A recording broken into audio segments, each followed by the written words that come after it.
Кой си ти? Здрасти. Джоуи. Тъпите ми приятели купуват къщата. Ти коя си? Аз съм Макензи. Тъпите ми родители продават къщата. Мразя нашите. Мразя приятелите си. Сигурно има някакъв начин да им попречим. Как? Ами... Ела с мен и им кажи, че къщата е обитавана от духове. Да не си на 8. Добре, да чуем твоята велика идея. Нямам велики идеи, аз съм на 8.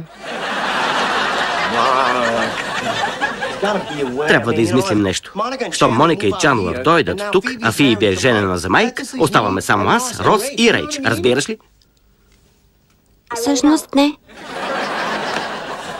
Какво да правя? Губя приятелите си.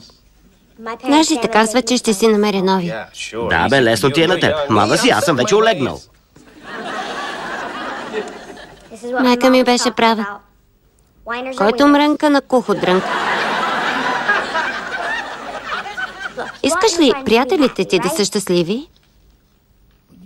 Да, разбира се. Ако новата къща ще ги ощастливи, няма ли да ги подкрепиш?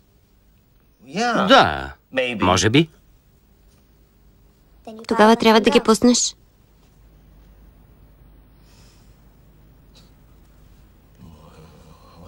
Неприятно ми е да си призная, но май си права. Как си станала толкова умна?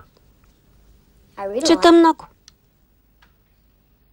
Так му реших, че ще станем приятели. Здрасти. Здрасти, къде изчезна?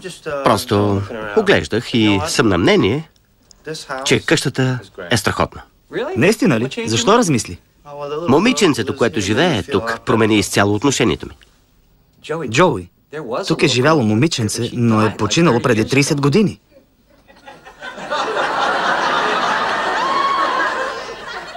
Моля. Само те бодалкам. Не е смешно, знаеш, че ме е страх от призрачни момиченца. Щом вече нямаш нищо против къщата, ще видиш ли стаята си? Моля? Имам си стая? Щехме ли да купим къща без стая за Джоуи? Господи,